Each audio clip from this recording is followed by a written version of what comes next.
I was leaving work. This is after camera guy I work with and the editor I work with. They both told me I look really crummy. I really should go to a doctor. And again, I'm thinking, if I go to a doctor now, I won't be able to get my wife. So I'll do that later.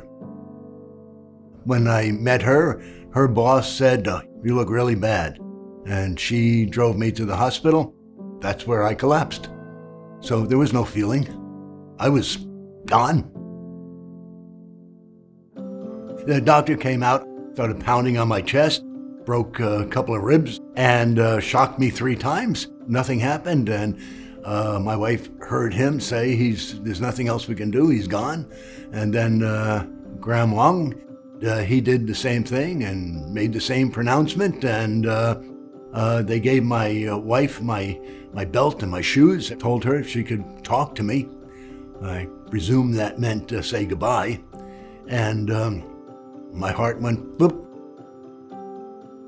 So they started the whole thing over again, and it kept going blip, blip, blip. And took me here to VGH and kept me asleep for, as far as I know, 2.5 days.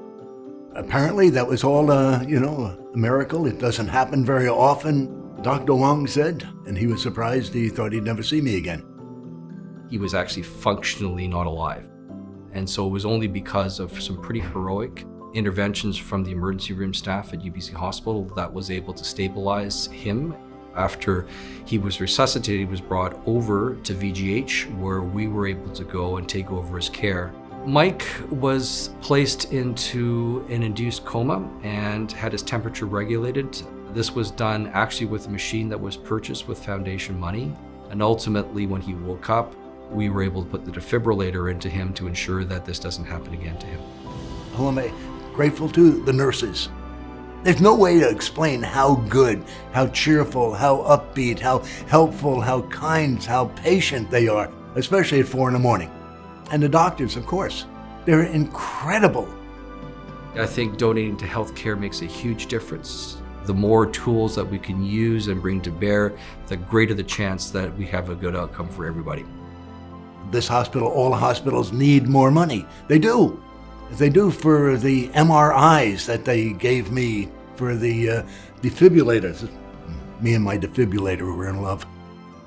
I've been told so many times I'm lucky that I know I'm lucky. And I think of my wife, my kids, my grandkids, they would have felt really bad. I don't want them to feel bad. How much can you miss somebody? More than anyone can measure. And so I am lucky.